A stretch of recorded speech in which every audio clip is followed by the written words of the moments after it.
কাকু কি হয়েছে রে ভাই বলো?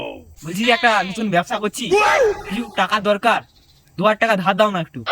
হ্যাঁ আমি দিতে পারি, কিন্তু তুই তো নতুন ব্যবসা করছু, তোর ব্যবসা করার বুদ্ধি আসে নাকি আমাকে একটু যাচাই করে দেখতে হবে।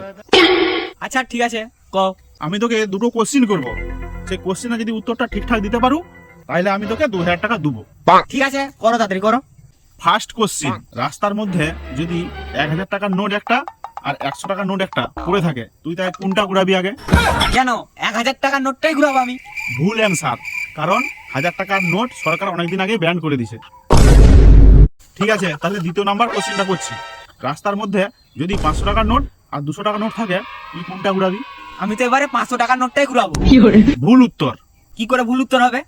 কারণ 500 টাকার নোটটা তুই ঘুরালি আর 200 টাকার নোটটা কি লোকের জন্য ফেলে দিয়ে যাবি?